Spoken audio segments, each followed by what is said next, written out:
Hello, Chris Wordenford.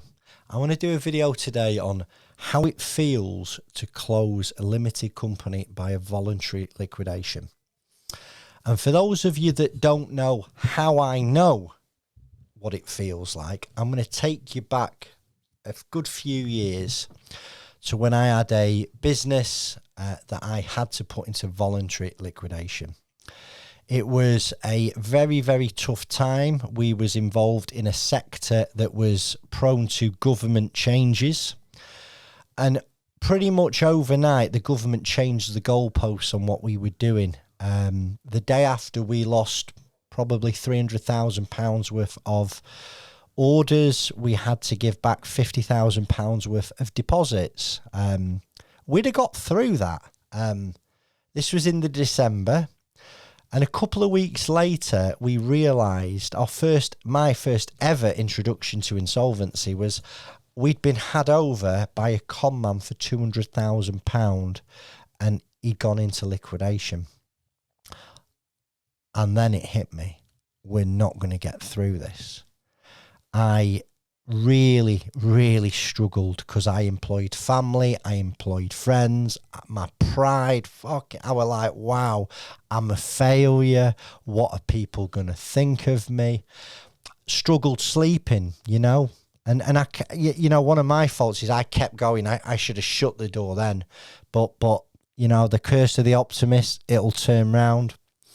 So I genuinely know what you're going through. And for me, I'd be sort of okay during the day. I'd get myself busy.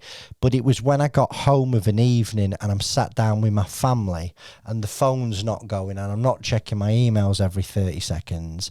And that's when the head would start. So I'm going to sort of go through a few things that I hope will help you. It sort of starts off with warning signs, as your business lost its mojo. Is it like not feeling like work anymore? Is it the fun totally gone out of it? It's your cash flow feels like a leaky bucket. You're robbing Peter to pay Paul. You don't want to go to the door of your business because you're worried that it's an HMRC bailiff. You don't want to answer creditor calls anymore because you just don't know what to tell them. Now, if that stuff's happening, you need to take a deep breath and go, right, what are my options?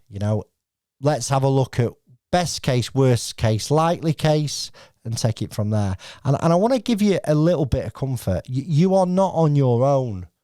So 2020, we had a global pandemic nobody expected. That's a distant memory now. We've got interest rate rises. We've got the cost of living crisis. People have less money at the end of the month to spend on whatever you offer. Last month, there was more insolvencies than in 2009. And just to jog anyone's memory, in 2008, the global financial crash happened. That's what you're having to deal with right now. Now, one of the things that's really hard is saying goodbye.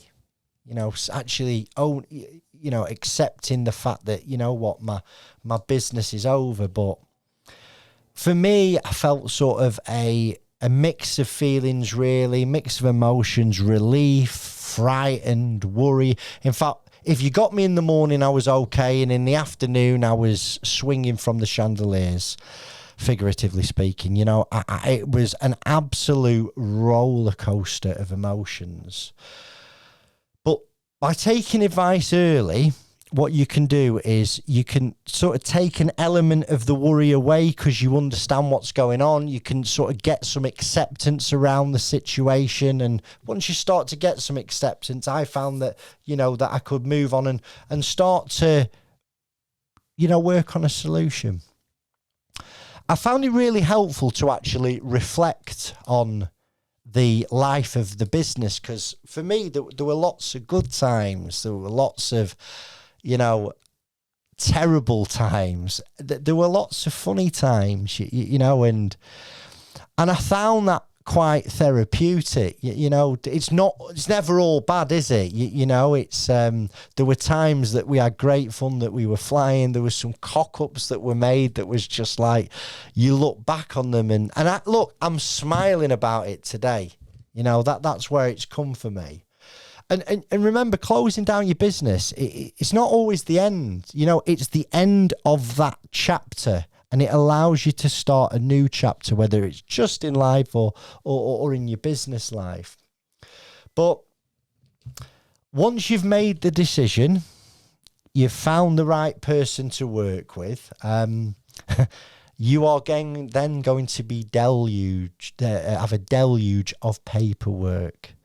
You know, you are going to be dancing with the bureaucracy of insolvency. It's honestly, I think there's half a rainforest that's been killed in the Amazon just because of the liquidations in the UK. I mean, the paperwork involved in insolvency is quite overwhelming. And my advice when it comes, literally, put some nice music on. Shut your doors, turn your phone off, don't be distracted, get it signed, get it sent back, because as soon as the insolvency practitioner's got all the paperwork that they need, you can move on in the process. There's nothing worse being in that limbo, you know, where people are waiting weeks to get papers back, and then they don't send it back in time, so the creditors meeting, you know, it gets postponed. It's just causing yourself unnecessary stress and worry. So another thing that's really hard is saying goodbye to your team, you know, telling them what's gone on, and, you know, they'll get over it. Honestly, you know, I think, you know, the worry I had with telling people that, you know, the business was over and they'd lost the jobs, they got over it quickly. They found new jobs. Look at it like this. You're setting a team of superheroes free on the world that you've trained to perfection. Maybe not to perfection, but they'll find other jobs. You know, it's tough, it's sad, you can have a cry, you can have a cuddle, and hopefully they'll stay friends with you. Here's a toughie. Dealing with critics, because, you know, every knobhead will pipe up and tell you what you should have done. You know, there's I heard actually the other day, there's doers and judges. And you'll get that. You know, people may make the odd comment, but it stops quickly, because the truth is we're all that consumed with us. We're not that bothered about you. Everyone's got their own shit going on, and you'll be walking around thinking everybody's talking about you. And the reality is no one's talking about you. You know, it passes that. So a lot of that was in my head. Okay. It was just in my head.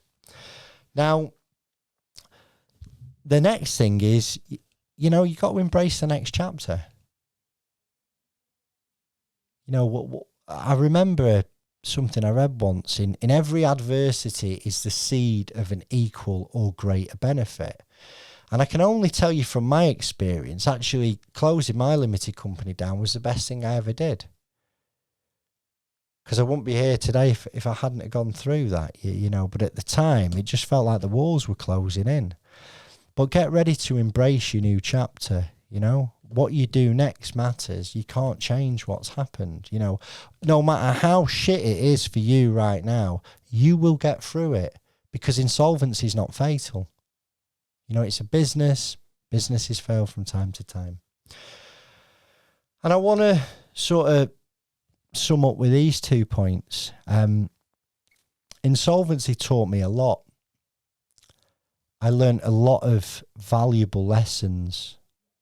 I learned the lesson I should cut my losses quicker. If things aren't working, you know, if it ever happens to me again, I won't drag it on for that long. You know, it taught me the importance of preserving cash flow. It taught me the importance of being on time in my credit, you know, getting my debtors to pay me. And it taught me a valuable lesson that, you know what, it wasn't the end. It was the end of that business, and I was able to fight another day. There's something quite bittersweet about, you know, closing your company down. So, you know, shed a tear, raise a toast. If it was anything like mine, it was a wild ride, you know, and I came out of it a little bit bruised, but I survived. So good luck to you. Don't beat yourself up. And I wish you all the best in the future. God bless you. Bye-bye.